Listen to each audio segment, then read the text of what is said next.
The key was in the Dead Sea Scrolls, the only Jewish literature ever discovered from the 1st century AD or CE, the time that Jesus would have been preaching among the Jews. For one, he made the Dead Sea Scrolls to be a scroll. Right. Like right. one thing. One piece of writing. Yep. And it's like, this was found at this time. They said at the same time Christ would have been preaching. Right. You made it seem like it was the same exact time. Yeah. And that's what makes him seem disingenuous. Like we do things like that. Welcome to Acts 2 and 42. Real discussions, real opinions, real stories and testimonies. Real church talk. Welcome to Acts 2 and 42. You guys ready to? I'm ready to go to school. Bring the backhoe in? Yeah, that's what's really about to happen.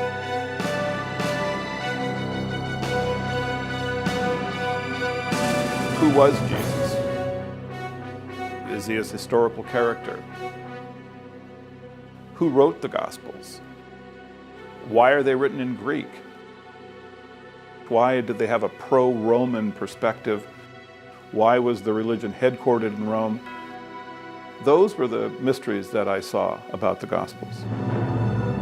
The origin of the Christian religion has been a subject steeped in mystery for nearly 2,000 years. Thank you, narrator, for giving us information. Dude, it was the intro that had me like, okay, right. We have to do this? Yeah. Why is it? And then watching it again, I said the same thing. I'm like, yo, this is like so Dan Brownish. Yeah. You know, we just talked about him. Like, why does it have to be like that? It's like they're building up to this great conspiracy type of thing. You know, even the music put you in this mindset of the horns. They get ready to uncover some stuff. Yeah, the horns come in, the victory trumpets. The epic letdown. Right. Because the music was there, but the crescendo was like, it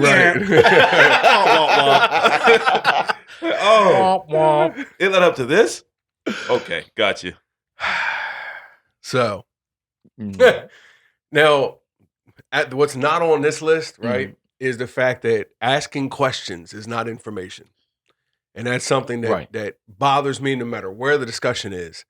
But just because you question something or you have a question doesn't mean that you've offered insight or proof of anything. Right. Question is just that. It's the absence of knowledge. Not Exactly inference of facts. You can't infer facts by asking the question, oh, well, was Jesus a Hebrew? Yeah. And that statement doesn't mean anything. Right. It's a question. Yes. But what it does is if someone is looking for something, right. It invokes doubt. Right. Like you're asking that because you want me to say yes. Right. But if I say yes, then you may have you may be able to, okay, so maybe it is a fictitious, and that's doubt right there. Already. Yeah. I think that's why Tertullian was so against the philosophers, and calling them patriarchs of heresy, because he stated that all they do is ask questions. They lead you to the void. Yep. And that's it. Drop you off there. So now you have even less foundation than what you had before. And you have a lot of questions, but you have nothing solid to stand on. But they think that through the multitude of questions, they somehow present grand knowledge when they haven't presented any knowledge at all. They've just questioned everything in existence. Yeah. Like, well, is the earth really here? Are we really here? Yeah. How do I know you're real? Right. It's like, okay, well, you give me nothing, but you're taking everything. Yep. Yeah. Being a great thinker is different than being knowledgeable. So you had grand thoughts. You wondered amazing things that no one else had ever ventured to wonder. Are we on the back of a turtle? What I wonder if, and you thought grand thoughts. Yeah. And that's it. That was it. To his defense, these are questions he is going to attempt to answer. But I just want to point out that asking the question itself only produces the doubt that we mentioned, at least initially. So he's got you off balance. Right. It's like boxing. A couple jabs get you and opens you up. And that's basically, you're at a disadvantage right now. Ask a whole bunch of questions that 9 out of 10 people don't know anything about exactly. this. So they're like, man.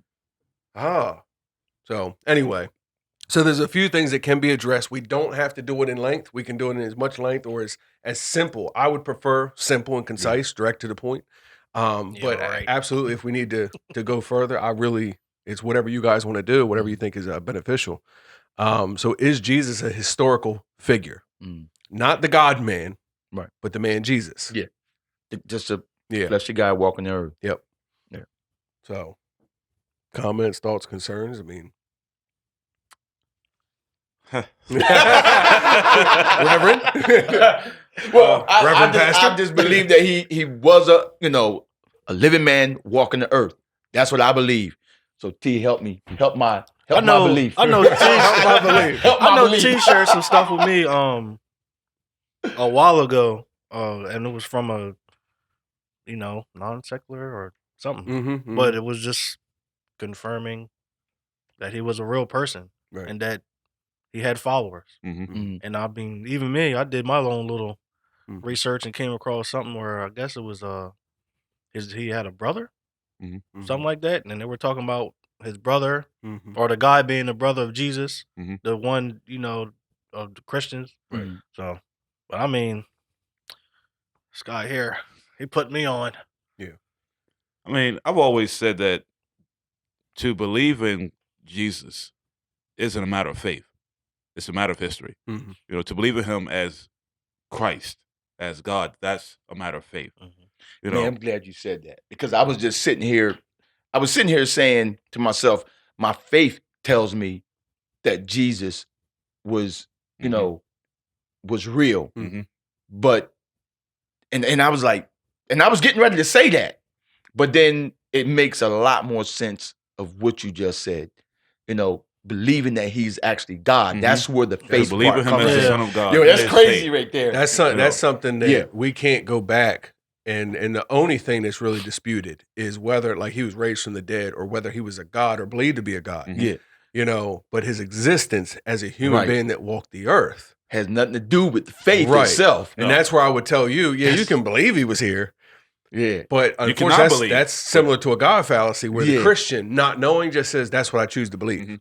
Well, that's kind of irrelevant. It's like, what historical evidence do we have? So... that was crazy. See the difference? Right, crazy. Yeah. So to believe in him is a matter of history. It's not just Christian history. We have plenty of Christian writers literally from the first century onwards, writing about Christ, church historians.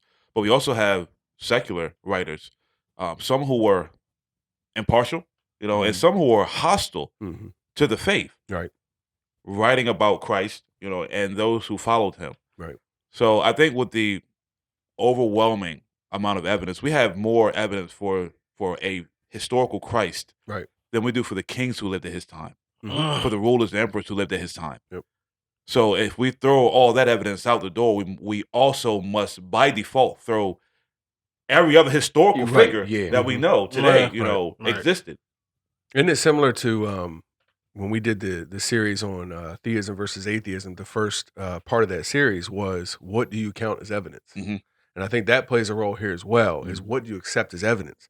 So like you said, it's very important that we have Roman, Jewish, secular, like basically nonpartisan sources speaking in reference to either him, his followers, the existence, the events that happened, outside of the Gospels, because for some reason the Gospels are taken off the table. The Christian writings are taken off the table. We have ample writings, but it's seen as biased. Well, these are people. These are his friends. These are people that believed it or made it up or whatever they did. But I'm gonna put a link for a video that actually he makes a case for why the Gospel should be accepted. And then it really becomes a matter of, when we look at history, you mentioned the kings and everything. How do we know a king existed? How do we know a pharaoh was a pharaoh? How do we know whoever was whoever? Right. What do they accept as historical evidence? And then with those same principles of defining what happened in history, are we playing that same game with Christ, or are we playing a different game and making up new rules? Right. The guy in the video that I'm going to share, Abraham Lincoln, how do we know he existed? That was 200 years ago. How do you know that he freed slaves? Yeah. How do you know he did that? You know what I mean? It was 200 years ago. We make it seem like 2 centuries later, 200 years later. We have authorship. We have P52, which is like 50 years. We have letters You know, Ignatius, the ones you just showed, within 50 to 75 years, roughly, of his death. That's less than, that was like knowing that Kennedy was president. Right. No one would be like, well, how in the world you know that? you don't have a photo of the day he died, do you? You know, you personally don't have it, you know. And it's like, if you put it into reference of what we know and how we know the things that we know today and how history is documented, we accept facts that are 500 years ago, if someone were to write about them. And we know that there's a literary trail, a historical literary trail, people writing about different events. So it's like one author writes about Abraham Lincoln today, and he may reference a book that was written in 1920. And then he may reference a quote or information that he sourced from 1875, which was, you know, 10 years after the amendment that was passed in the war. Like, you know what I mean? So we get, as they're quoting people, they're getting closer and closer and closer. And that's the same thing we have with the Christian text in the Gospels.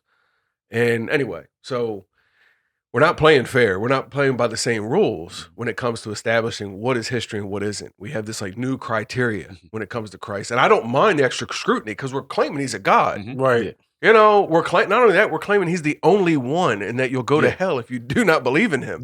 All right, let's put him under a closer magnifying glass. You know, I don't mind that, but it's just recognize that's what we're doing. There's plenty of things we accept. I think part of what should have been pointed out earlier is, I know at least for me, my interest with the historical Christ, like my faith hinged on that, because I got to a point where I didn't believe that God put laws in a book that couldn't be verified outside of saying God said. So I likewise don't believe that if there was a man who was the Son of God, that there would be no historical evidence for him whatsoever. Right. None though. Like we have nothing. Right. You know, so. And that should be scary. Yes. It should be. It's like, hold on, wait. This guy? Like the guy? We don't have anything. Hey, that should be alarming. So it put me in a position to where I actually wanted to, it's uncomfortable, but I actually wanted to know if this man existed. You know, so let me do my due diligence to see. I wasn't seeking to confirm him. I wanted to look and see what's being said, which is why I started looking at people who are hostile. You know, their quotes are references to Christianity and to Christ. The church fathers didn't come till much later. Right. You know, but I saw it to actually understand whether he was real, not to confirm his existence or to say, well, see, you can't believe it. Right. And through that, you consider all the information. There's no Texas sharpshooter fallacy where you're just considering certain points out of this pool of information. You know, you consider all of it, and let's go through it and see, all right, well, why should this be accepted? Right. Why shouldn't that? Right. And I think the end result to that is now your faith is confirmed even more. Not the fact that, you know, you don't know. It's the fact that you do know that he actually existed. And so that just kind of, you know, puts everything in this tight ball there. Okay, we see what was written. Right. We see about we've read about the things that he's done, but now we know for a fact that this man actually existed. It changes the playing field. Because once you know that Christ, like I think a lot of Christians believe that he existed. I don't think they know that he existed. So stuff like this will knock you off your pivot because you don't know. You believe it, you know, and a lot of times it's merely, there are a lot of religions out there, and I think that if I were to choose one, it would be this one. So it's not really belief. You know, it's just it's a preference. About all the other ones, I would like this one to be true, and if it is, you know, I just want to say I follow him. But you really don't have a firm grasp on the information on, you know, his historic life. Right. So anything can come along and knock you aside. You know, even stuff like people saying, well, we don't know where the apostles were buried. And somehow that now discredits the man from existing. It's like, well, hold on now. There are a whole lot of fallacy, you know, and things that may sound related, but have no bearing on the historical Christ. Yeah. These guys were like chopped up and fed to lions. But their bodies, you can't find their bodies. So, but their bodies, though. Like, they're burnt on a stake, and you want to know where the body's at. Like, all right. But you know what? Honestly, people don't even put those two together. Right. They don't realize, this book that we carry around with it, that a lot of us carry around with us, tells us, Paul testifies about the things that he's done. Some of the craziest things that he's done, persecuting the Christians. But we don't put those two together when we think about the burial. Yeah, and most don't really have a knowledge on the hatred that Rome had for Christians. Yep. And that for 300 years, almost for 250 rough odd years, they were murdering them. I can't even say by the dozen. Yeah, en masse. What was it? Pliny the Younger, the letter to Tacitus. Is that who he was writing to? I can't remember, but I know it was Pliny the Younger writing to basically one of his captains, saying, "Look, I know you want us to kill the Christians," and he was like, "But we're killing a whole lot of people. Yeah. Like it's women and children and everything. I just want to make sure that that's what you wanted. Yeah. Like." There's a lot of people, and so the destroying of everything they had, even their bodies and clothes. Like, so anyway, I don't think a lot of Christians understand that it was an underground religion, somewhat, at least running from Rome. Yeah, and if they were found because they would not worship Rome, right? It's like we'll respect your rules, kind of like with the Jews. Like, look, we'll respect you to a point, but when it comes down to disobeying God.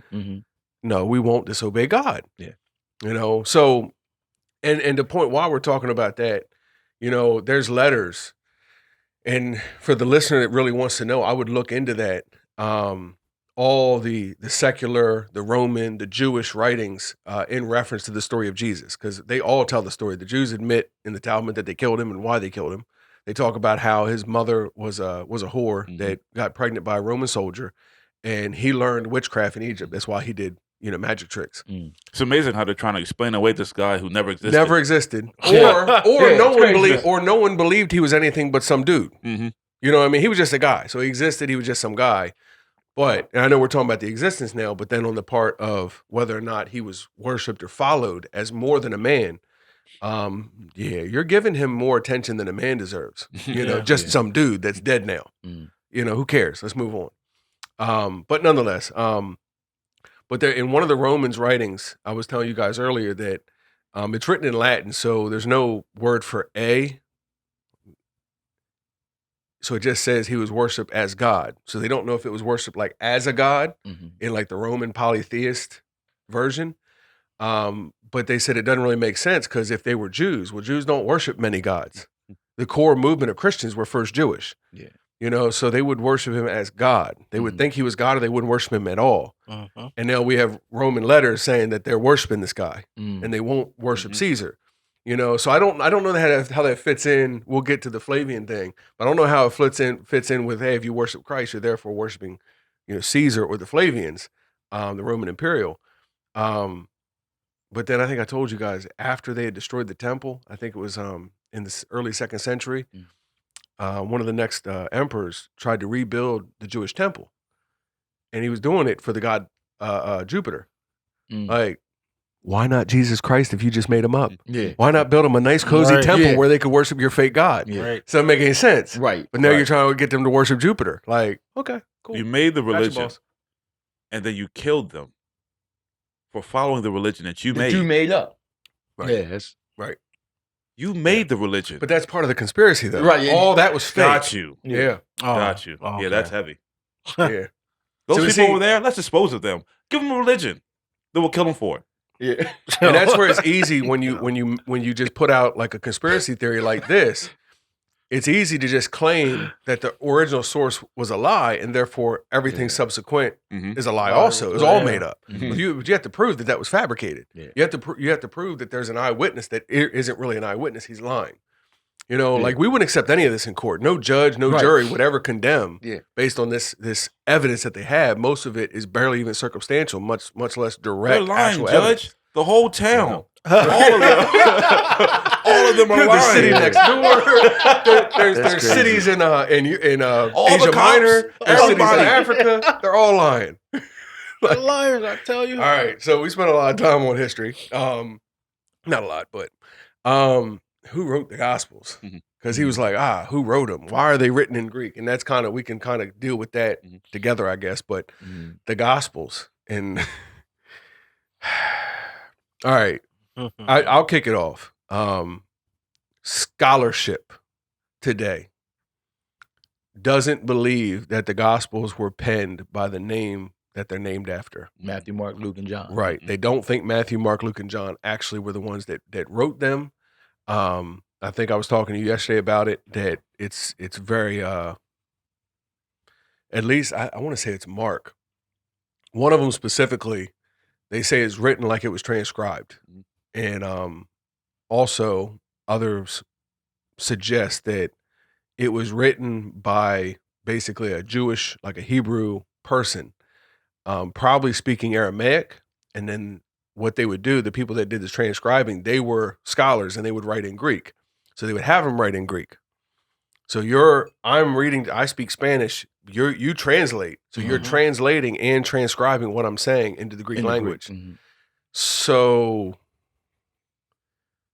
I don't know. Luke, I could be wrong, but I think Luke was the only one that is suspected of actually writing. Okay. Yeah. Because there was supposed to be a controversy between Josephus and Luke. Right. Whether you mentioned one that. copied from the other. Right. When you look into it, there's no evidence of actual copying. Okay. There are certain differences that show the uniqueness of each person's perspective in their writing.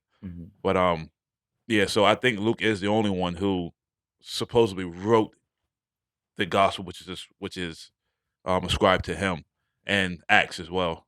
So I have a question, because when the question was posed, who wrote the gospel, that was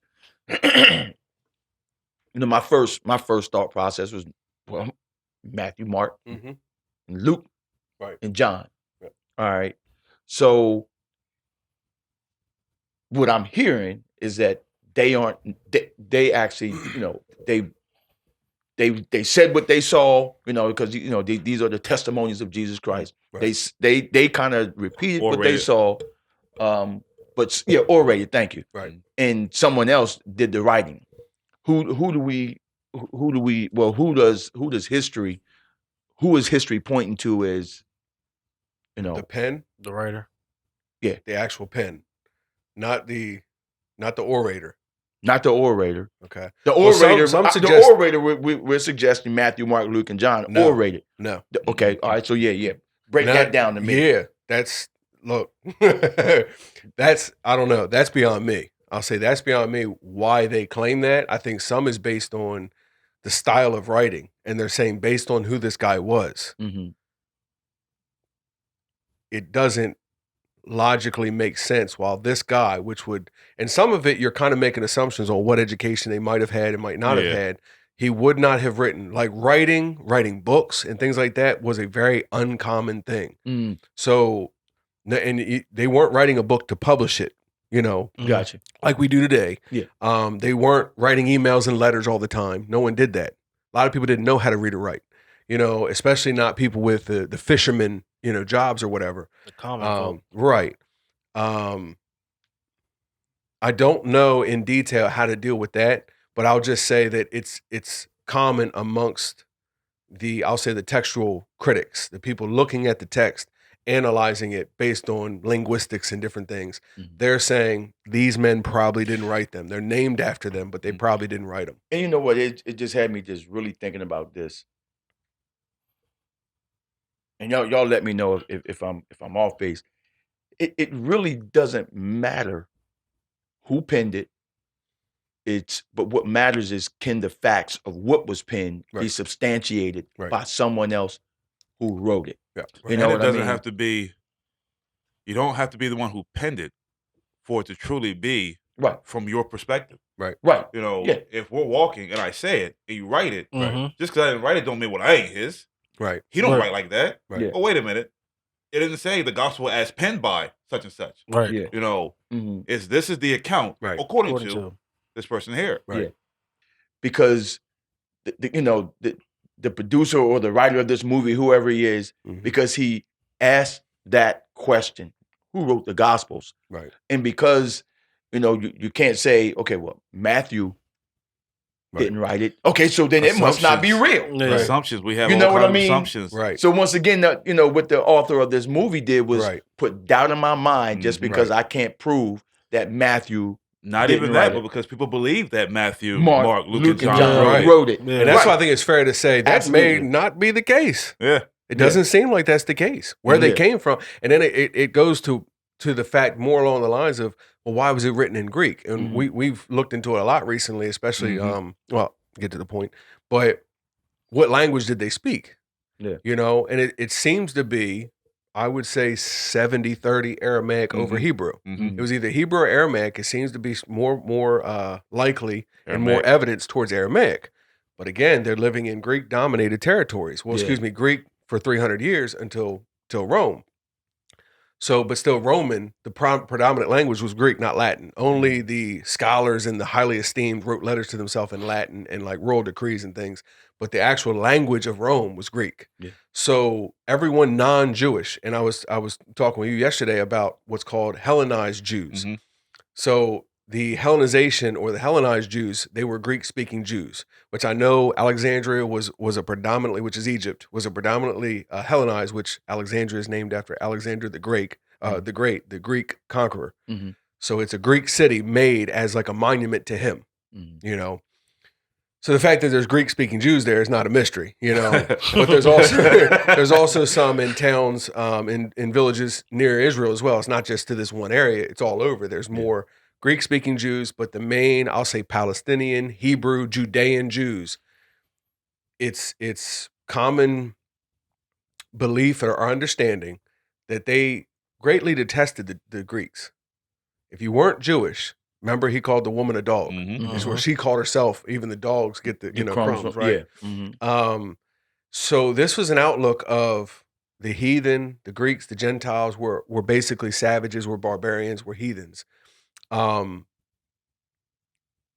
would not have spoke Greek. They wouldn't have done anything Greek. They would have stayed to whatever their culture's language and feasts and all the things that they did. They really, I mean, Peter and Paul had the beef. You know, the Jews themselves had a beef. They're trying to Judaize all the Greeks and make them follow the law, right? They're not trying to adapt to the Greek culture. Right. They don't. It's the complete opposite in the New Testament. So they wouldn't have this is my understanding. They wouldn't have had a need to write an account of the life that they all watched. It's why the Gospels weren't written that day, right? The day it happened, they didn't write them. They suspect between 40 and I guess 70 years later they were written. Now, they wouldn't have had to write them. They would have no need. Everyone witnessed them. We don't need to tell people that were there what happened. You know, now, if we go out to share the story with people that weren't here, that don't know, or I think you had mentioned, or we're all facing death. We don't want the story to die with us. We want to try to transmit this somehow. But I think the Great Commission is definitely part of it, is the fact that, you know, after the lost sheep of Israel, after the Jews were to be reached in Jerusalem first, then they went out to the rest of the world to save the Gentiles. Yeah. And we have the account of Paul going out, even Peter going places, you know, but as you do that, you're going out to people that speak Greek. Right. What good is your Aramaic or Hebrew text going to do them? We talked about this with Yeshua. You know, so this is why it was written in Greek. It's not because it was written by Romans, right? Even though that was their predominant language. You know, it was because they wanted to reach Romans. That's why Tertullian writes apologetics to the Romans, defending the faith, trying to reach the Romans.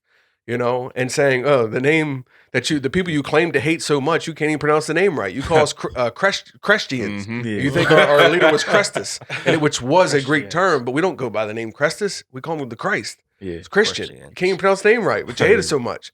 Where'd that come from? All fabricated. You know, so anyway, but this is a little bit about, you know, it's not even the tip of the iceberg. There's so much that you have to look into. That there's times that I get either listening to lectures on it or reading about it. I'm just like, man, I gotta rub my eyes. I mean, I'm gonna cut the grass or something. I gotta get my mind off it because it's like you're spinning with all the information. But there's plenty of reasonable facts, evidence, even theories of why it was written in Greek, why it was written later, why it might not have been written by the apostles or the you know the disciples that we think that they're named by, without jumping to Josephus and the Flavians made it all up. There's plenty of middle ground. Like that's a large jump just from the question of, well, who really wrote them? And then you have to ask yourself, does this Joesph Atwill guy, is he familiar with all this information about the authorship of the, and if you want, you can just Google authorship of the gospel, and there's like a Wikipedia page, which isn't the end all be all, but I like Wikipedia that they give you references for what they're saying. So if they have a fact, you can say, okay, and then go down the references and check where'd they get that from, you know? But nonetheless, and there's plenty of information there. Yeah. And it's not, they're like, it's unknown. They were just made up. Like no one says that, you know? So anyway, Josephus, he wrote it. So the next two are really, really easy. 4 and 5, you know, why was it a pro-Roman perspective? Why was the gospel so pro-Roman? My first question when I seen that was, what do you mean by pro-Roman? Like, define that. Right. That's what I need. I need a definition, because if you just say, why is it pro-Roman, you're talking about, like, why they mention Rome? Right. Right. Oh, okay, well, that's easy. Right. You know, but give me something that I can actually address instead of just asking, why is it pro-Roman? Yep. What does that mean? Now, I've got a couple clips, you know, where they do, they don't do much, but they do try to give some reason why they think, but they make claims that, have you read the Bible? Like you had to have not read it, because there's nowhere in there like Jesus or his disciples are going around like, man, this Caesar guy's awesome. He's really, you know, make Israel great again. You know, like, you know, no one is going around chanting, you know, Roman political slogans. Caesar, he's our guy. Man, he's just, right. Where are you getting this from? Because there's because it's passive, and you just say, look, man, if the money, if whoever's face on the money, if that's the money and they want to tax you for that money, they made it. Give them their money. Yeah. And then also, whatever belongs to God, give him what belongs to him. Right. So give to anyone what is theirs. Yeah. Otherwise, don't use their money. Right. You know, if you don't want to pay them for it, you know. So anyway, that's not. So why is the headquarters of the church in Rome? What church? The Christian church. The Christian church. Christian church. Christian. What church? Right. The Christian church. You've been to Rome, right? Yeah, I've been there. So you know there's churches in Rome. Yeah, there's a lot of them. Okay. Yeah. What church is he referring to? Catholic Church. Catholic Church. That's the only one I know of. The Vatican. Yeah, the Vatican. Right. Is that the Christian headquarters? Absolutely not. Right. No. The only way you could even make that connection is if you go off of the hijacked term Catholic. You know, and say, well, because they say they're Catholic, then this must be the Christian headquarters, because the early saints said they were Catholic. Right. But one, the Vatican hijacked that. Right. You know, Right. it only means Hijacked a lot of universal as stuff. being a faith for the world. For the whole You know, world. for the Yep. whole world. But outside of the hijacked term, Catholicism is not Christian. Yeah. It is Not even Catholicism. close. That's why it's Roman, the Roman universal faith. Yeah. The Yeah. Roman Catholic faith. And which is why they were killing Right. Christians. Yeah. Right. That wouldn't adapt to their version. Yeah. They weren't What they often wanted, Catholics. yeah. They were killing Christians. Yeah. Yeah. Running on the bulls? Yeah. Yeah. Yeah. Auto Auto de de fe. Act of faith. They would that's where bull running began. They would send Christians to their death. Yeah. You know. Like the Colosseum, like the circus or the Colosseum, you know, where these were games. It's like, these weren't games. These were men that's like, all right, let's see if you live. Whole gladiator Let's put thing. you in there with lions. Yo, you know what's crazy, man? Lions. Yeah, Lions. in Spain, yo, that's what they do. And of course, the Catholic in Spain, Right.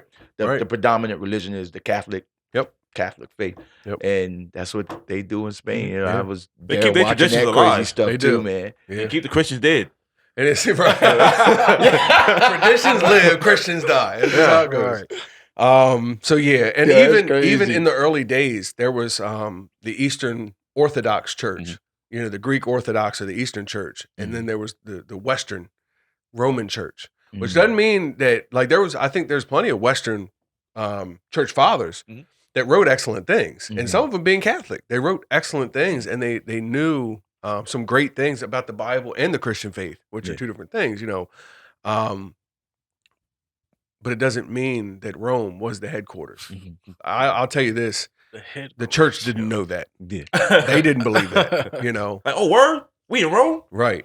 I think in Syria, I got I think there's a space. church in Syria that like the whole tradition of Peter being the first pope, and you know, well, they have their own position on Peter, and it's not Peter was the first pope in Rome, right? Mm-hmm. You know that he was there pastoring them, Mm. and of course he didn't make himself a pope. Yeah, when you look at even with that, when you look at that, it actually appears that it was Simon Peter, the sorcerer, not in Rome. Yeah.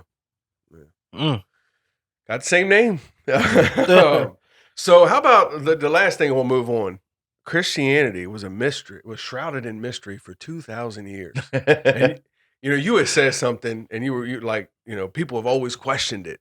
You know, and you mentioned you probably are accurate. I'm sure you are, but you are far more favorable to this than I am, because I don't think it was a mystery.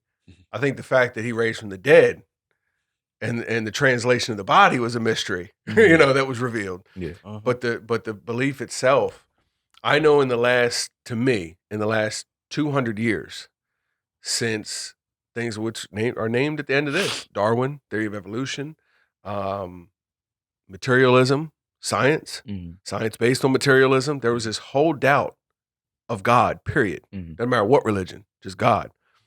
And then there's questions. They spun that around and said, well, can we prove that this God man, can we prove that this historical figure was in fact accurate as history? And it started with a motive. And there's somebody that does some breaking down on the quest to find Christ in history. And it started for this reason. Then it turned in for this reason. And then almost it like turns around and it's like, well, hold on. Now these guys are trying to erase Christ because they don't believe in God, period. Yeah.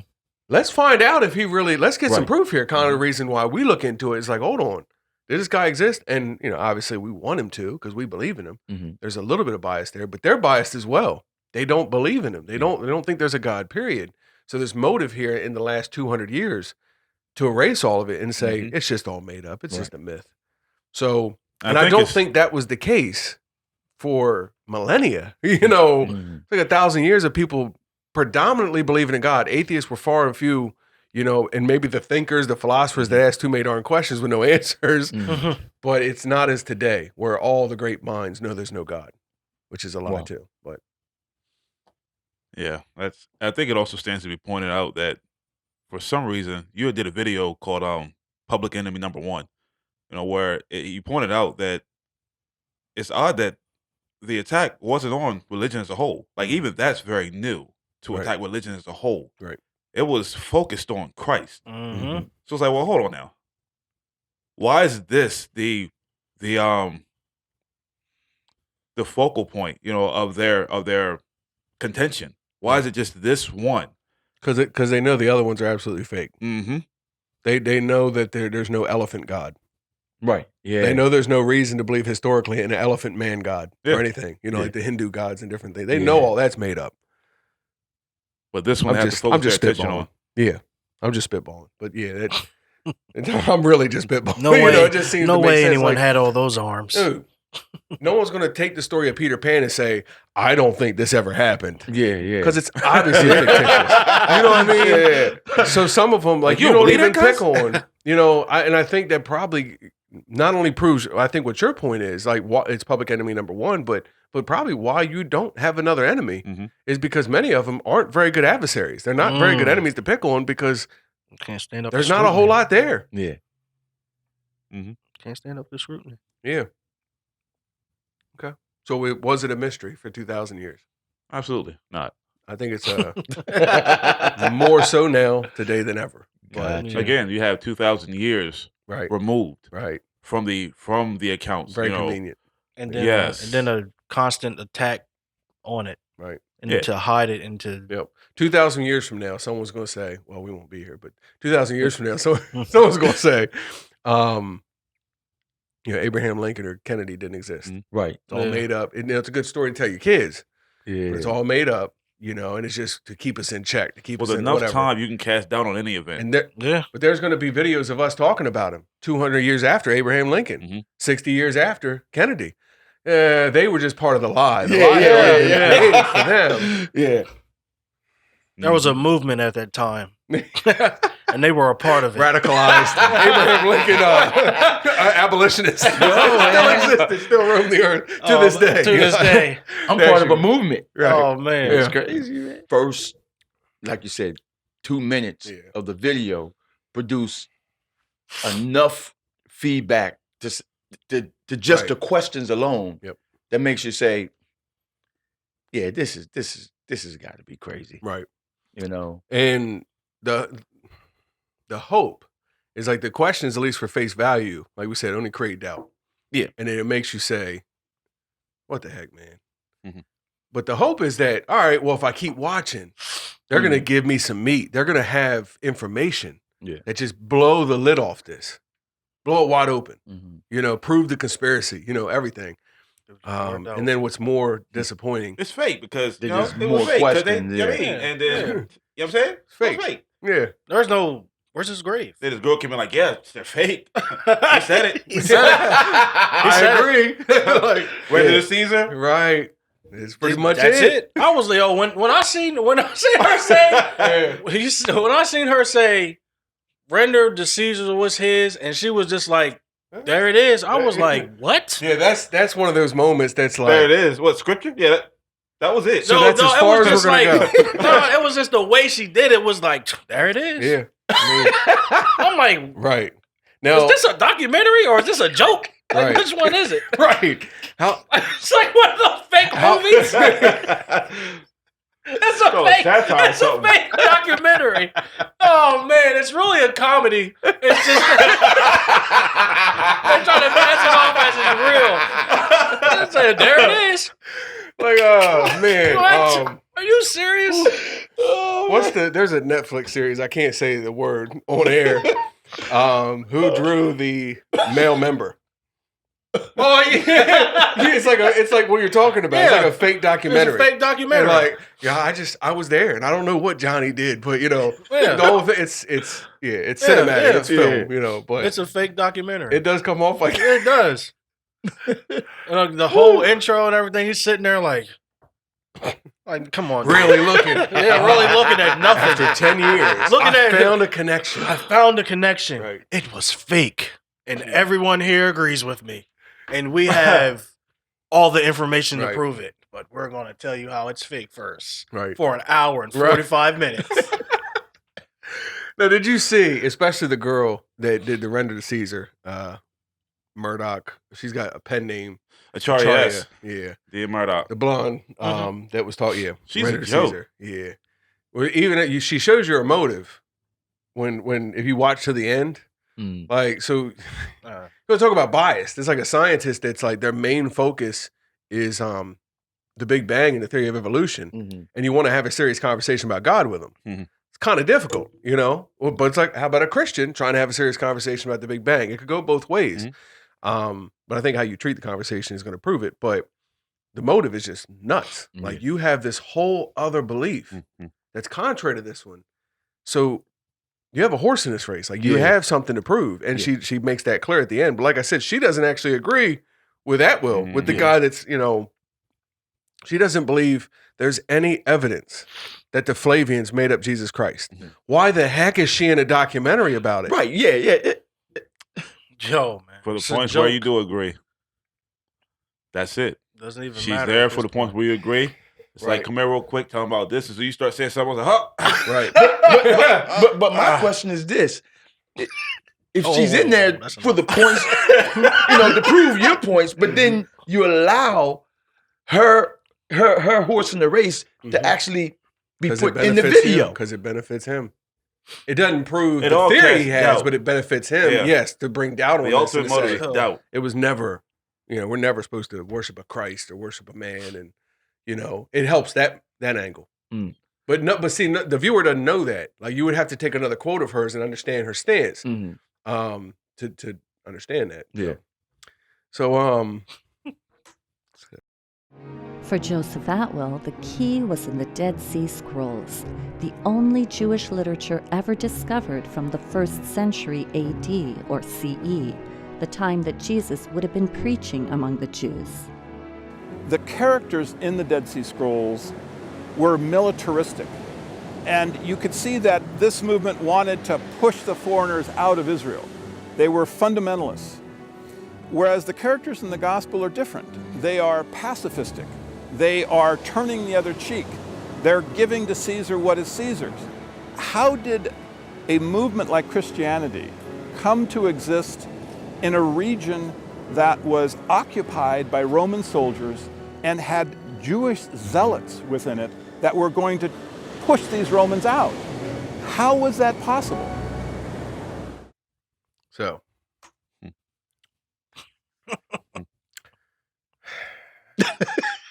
first thing stuck out to me, like I said, having and being familiar with the Dead Sea Scrolls, the translations. He dates he dates the Dead Sea Scrolls in a very favorable manner. So, for those that don't know, BC or CE, CE is the same as AD. Two different calendar periods. They're almost the same, but so CE and AD are the first century or the centuries after Christ. BCE and BC are the same time period, same dating. So he dates them in the first century, the Dead Sea Scrolls. Now, I'm sorry, maybe I'm getting a little too technical, but the Dead Sea Scrolls are dated up until the first century AD. But they're dated as far back, some date them as far back as 300 BC. BC, yeah. So basically, we're talking about, let's just ballpark it, a 300 to 400 year period. Bare minimum, let's zero it down and say, let's say it was 200, because I know many of them are dated in the last century BC, before Christ. So the scrolls that you're talking about, like, or the information, this militant, Jewish messianic movement, if you were going to really, be a scholar about this, you would say scroll blank, found in cave blank, called blank, written in blank language, which is dated about blank. But you said the Dead Sea Scrolls are dated in the first century, which is ludicrous. That thing stuck out of me. I'm not an expert on any of the scrolls, right? But he's not either. He's not. He has no idea what he's talking about. But hey, guys, the first camera century, up here and record. I'm like, that's like the craziest thing. He made it seem like the Dead Sea Scrolls was one set of writing. Right. Yeah. He said, "Get this shot of the beach." I think at the beach, because Jesus preached on the beach. Get the waves. Get the waves. He just said, "Oh man." He says, "Come on, guys, come film me. Come film me. I got something. I got a great place to shoot." I'm sorry, man. I had to get that one off. Get a shot of the beach. He's crying. Oh man, that was hilarious. He just really said something really dumb. Really dumb. Easy research. These were made. Christ wrote these. Right. Yeah. What? Right. I mean, there's a whole lot of generalizations. For one, he made the Dead Sea Scrolls to be a scroll. Right. Like one thing. One piece of writing. Yep. And it's like, this was found at this time. They said first century or 1 CE. Yeah. At the same time Christ would have been preaching. Right. So he preached that whole 100 years. Where'd you get that from? That whole 100 years. No, he preached for 3 years. That's it. Approximately 30 AD to 33 AD. Yeah. So you're telling me they were written when he preached. Yeah. And I know what you're implying. And that's why he's giving it, like you said, overgeneralization, it's misrepresentation. Yeah. You didn't just pick a date that I think it's where it's from. You made it seem like it was the same exact time. Yeah. And that's what makes him seem disingenuous. Like we do things like that. Like you wanted to connect there's no that. way. I haven't seen anywhere where when you look up the Dead Sea Scrolls, it only says 1 CE. No. There's many parchments and scrolls, and they were found at different times and dated at different times. Some during the Maccabean era. You have the writings of Isaiah in one. I mean, I know you're way more familiar with the Apocrypha text and the Maccabean era and stuff than I am, but I'm familiar with what it is. Yeah. And these are Jewish wars within the same nation, 400, probably about 300 years prior. They were at war constantly. They wrote these things at the same exact time. Yeah, they were militant. They were at war defending their nation. Yeah. It's like, I don't know. Like right now, the USA, we're still at war. I don't know if anyone knows this, but we have multiple wars going. We have for 20 years. We've got a history of many, many wars. World War II, World War I, Civil War. You know, how far can we go? But then you find writings from America. You don't really, it's from a date anywhere in these 200-year period. Yeah. And you say, well, they were talking about war. How could there be peaceful people amongst them? Yeah. And I'm pinpointing it to a specific war. And I'm saying, well, these pacifist people could not have existed. I mean, that's the only conclusion we can draw. That how would pacifists exist in this culture? Yeah. You ever heard of hippies? Both.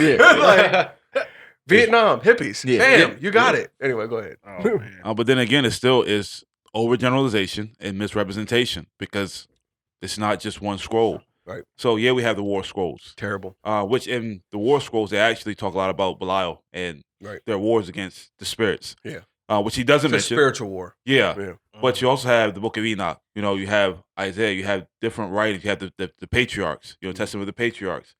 It's not just a book of war, as he framed it to be. Yep. It's the writings of Genesis.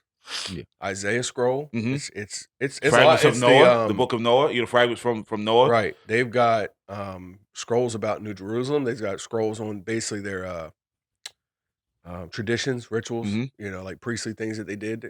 It's a variety of things. But he summed it up anything as that was being worth just war. writing, they wrote it. Wow. See, the Dead Sea Scrolls is just war. So how are these people full of wrath and war and indignation? Right. So peaceful now. Right. So well, that's actually not what it is. Right. And anyone can buy the Dead Sea Scrolls and see for themselves that's not what it is. Right. But again, when you don't know these things and he mentions it, he's the authority. Right. You know, so he can frame it like that, which is exactly what it is. You're framing.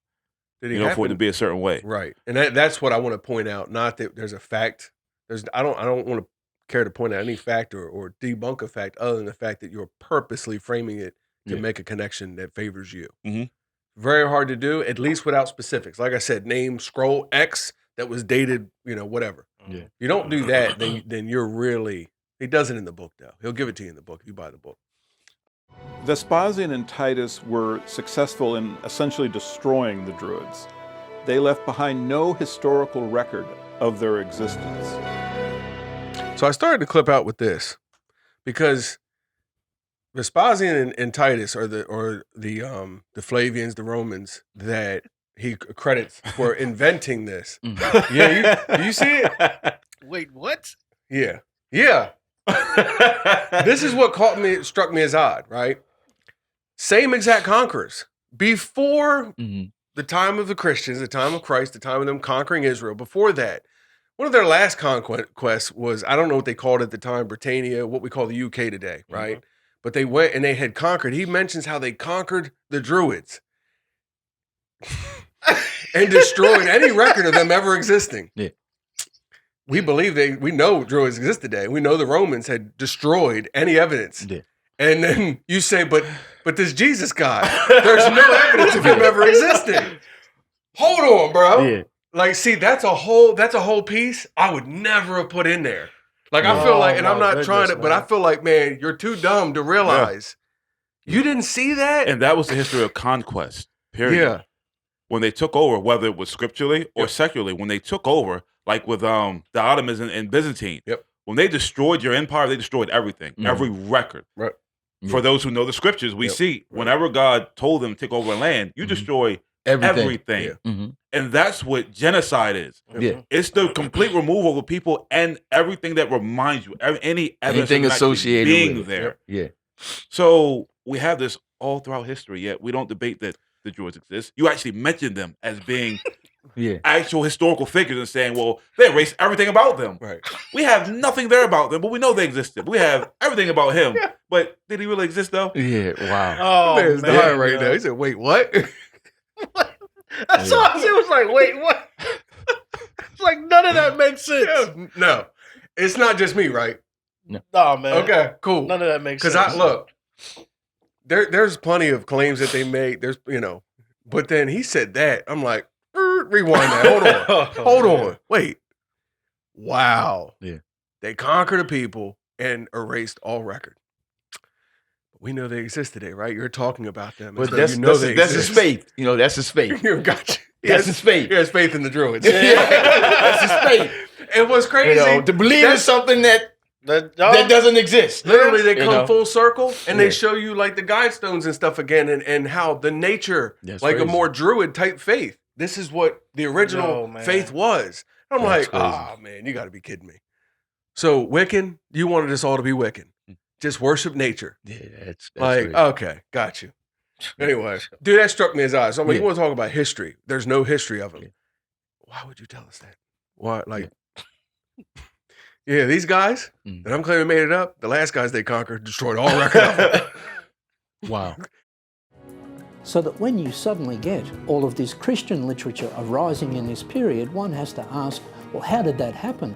The conclusion that one has to reach is that that could not have happened without some degree of complicity on the part of the Romans, so that one is led to the conclusion that the Romans must be involved in the production of this literature.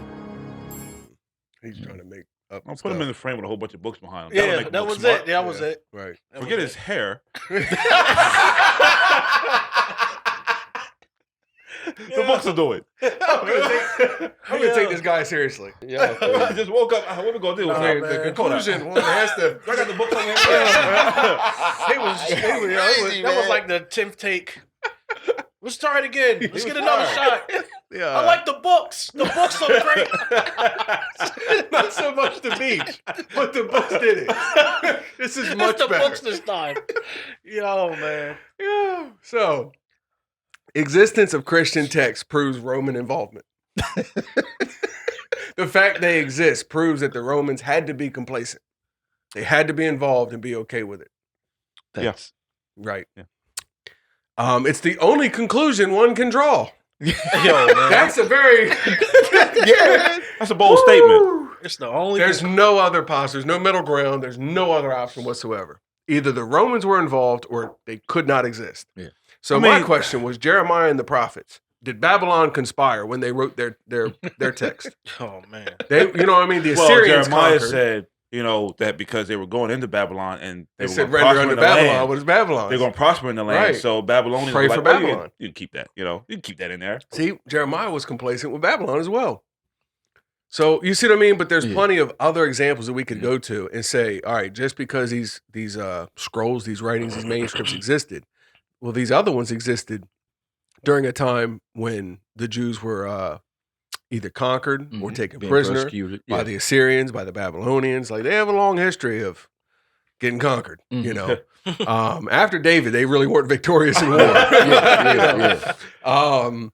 So anyway, so why is it so impossible is the question that I ask. How is it so impossible that someone were to dare write something that was, see, I don't get it, because I thought it was pro-Roman. But now the fact that it exists proves that the Romans were involved. Well, but that statement implies that it's not pro-Roman, that Rome would not want to allow this to get out. Yeah. You see, I don't know. Am I wrong? Like, man, what's the only conclusion? I think to say that the evidence of Christian texts proves Roman involvement is quite foolish. You have Christians writing to the emperors, saying, look, y'all cats don't understand our religion. Right. We're not these infidels y'all make us to be. We're not this, and that. So why is it that, how is that Rome created a religion that they don't understand, then mischaracterized it, mischaracterized the people? Yep. I don't get it.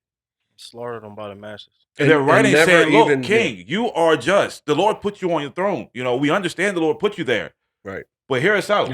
We're not these infidels. We're not these people that serve many gods. We serve one God. Right. And here's why we believe that our Lord is supreme. And they even went as far as to point out flaws in the gods of the Romans and the Greeks. Said, look, these things show that your gods are mere men.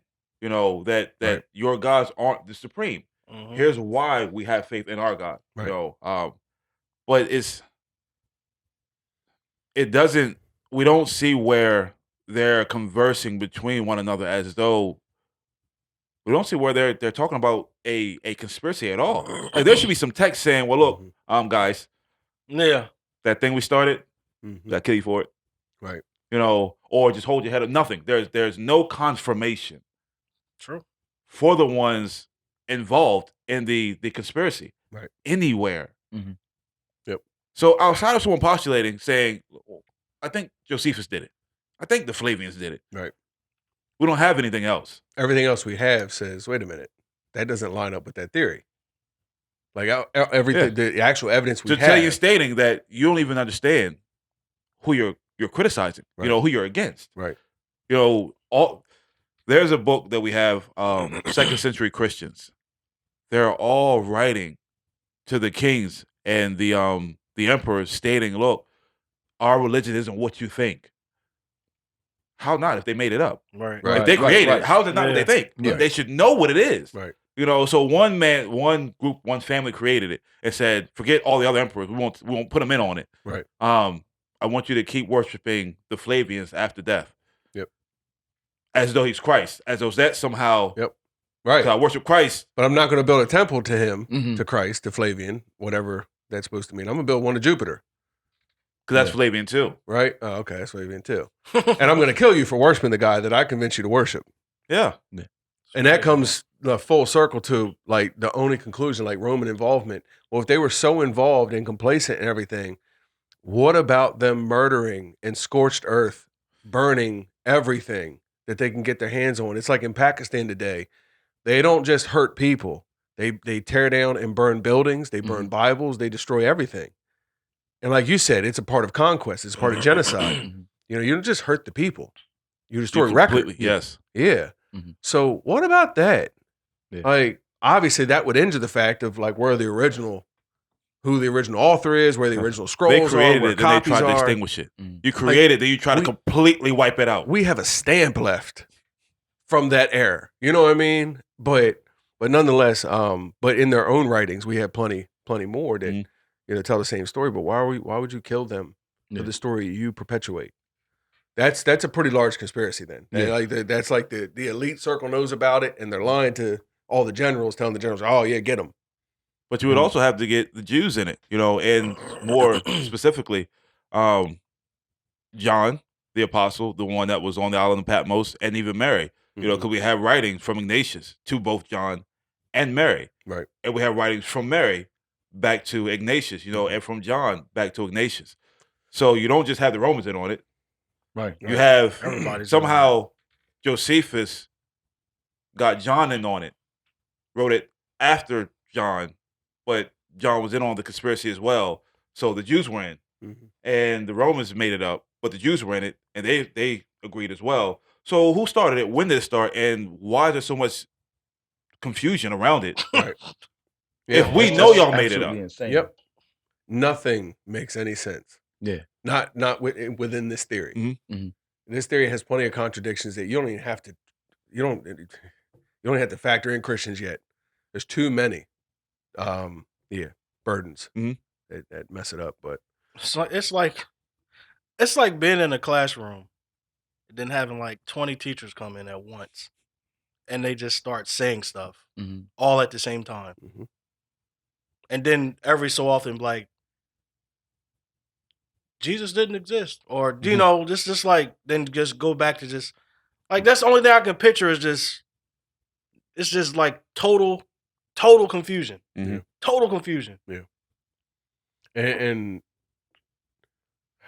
the last person in the room says something from all the voices that you heard. They all said things that contradicted him, and he's the last guy in the room. He just said all of it's made up. I'm like, well, man, they just had a whole lot to say. Everyone was talking.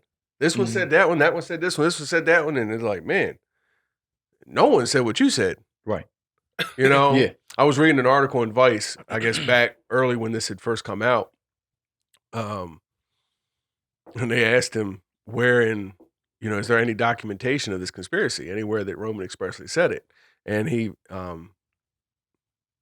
very obviously didn't answer the question. Because it's no. There's nowhere where Roman said, like we have declassified information that says that our pretense for going into Vietnam War was faked. what's called the Gulf of Tonkin incident. It was a false flag attack. We attacked our own self, blamed it on someone else, and used it as a pretense to go to war. That's declassified government documents. So we have record that our government lied about something. Yeah. Was the same thing with Nero, right? Who? Nero? Yeah. Which where he I believe he set his own building on fire and blamed it on the Christians. I didn't realize that. Yeah. So you got Roman record of a Roman conspiracy. But there's no record of this, you know. And it doesn't mean it has to be. But when you're asked the question, you avoid it at all costs. And then so the guy rephrases it and says, but anything that they expressly have in writing that no? Okay. Got you. So there's nothing. I mean, we got memoirs and writings of all, man, not one shred of this. All you have is you looking at not even like stuff, not even circumstantial. It's just like, it's not evidence at all. And you just looking at, you ever seen in the movies, they always got the board with the yarn. With the pins. You're like, it's just going all I got over it the figured place. out, guys. I figured it out. And it's like, but nothing says what you say it says. You know? So many Christians were dying in the early days of Christianity because they refused this practice of sacrificing to the Roman gods. Pliny the Younger wrote the Emperor Trajan asking him what he should do because... I didn't preface this, but this is not from the documentary. This is someone else's response to the documentary pointing out what we just discussed. He was having to kill so many people, including women and children. He wanted to confirm with the emperor that the official policy was to kill them if they didn't sacrifice to Caesar. He had not dealt with this before because there weren't many religions out there that had a problem with sacrificing to Caesar. We actually have a copy of Trajan's response to Pliny the Younger. So if you want to know how Rome felt about this, here you go. Quote, "If they are denounced and proved guilty, they are to be punished, with this reservation, that whoever denies that he is a Christian and really proves it, that is, by worshipping our gods, even though he was under suspicion in the past, shall obtain pardon." Think about that logically. Trajan is saying that the proof that a person is really a Christian in his eyes is that they won't worship the emperor. Does that really sound like something that Rome would create for the people? But it was for Roman. It was. Yeah, so there's a lot more than what he just said. He just quoted one person. But there's a lot more, whether it's the Jews, whether it's Christians. There's a lot more that testifies to the hatred for Christians in the 1st and 2nd century, like early on. So if anyone had anything for that. I began studying the other two major works of the era, the New Testament and Wars of the Jews by Josephus, a Roman court historian who described the war between the Romans and the Jews in the 1st century. While reading these works side by side, I noticed an amazing connection between them. Certain events from the ministry of Jesus seem to closely parallel episodes from the military campaign of Roman Caesar Titus Flavius, a campaign which took place 40 years after Jesus supposedly lived. My efforts to understand these connections led me to an incredible discovery. Christianity had been invented by a little-known family of Roman Caesars, the Flavians. And they left us documents to prove it. Except when you're interviewed by Vice and you're asked if they left documents to prove it, you avoid the question twice. I mean, I think that if you had so much information, so many documents, there would have been reference to at least one. Right. Like, don't just say, well, I seen all this mounting evidence. So many contradictions. I ain't gonna tell you about none of them, but there's a whole lot here. Yeah. Right. And that's what stuck out to me, that section right there. Yeah. You know, the whole visual and everything. Yeah. He had, these two books side by side. I was reading the War of the Jews, and this, that, and the other, and I was reading this and mounting evidence. Yeah. And I've come to this conclusion because I see all of this stuff, and I'm like, okay, what section of that book were you reading? Right. What part of it? Yeah. Any man who's passionate about the information doesn't just skim over it like that. When you study it, look, man, there's a whole lot here. And for example, this was wrong and that was wrong. And now I'm seeing this. Right. You know, and man, I started seeing some other things, and then I drew this conclusion. But you gave me nothing. It was just all this information, these words and those words. So I was like, hey, this words. Right. These are books. Right. Like, oh, good job, guy. Yeah. Can I get something though, other than you just saying I saw a whole lot that didn't make sense or that contradicted? Right. So now it's the fact that Jesus Christ is a Messiah for the Jews, it's actually a strike against them that the New Testament contains typography and makes connections to Old Testament prophets. Like that would be messianic fulfillment, right? Moses, how about Adam? You know, Jesus Christ is Moses. He's the replacement. He's the mediator, the God-man between God and man.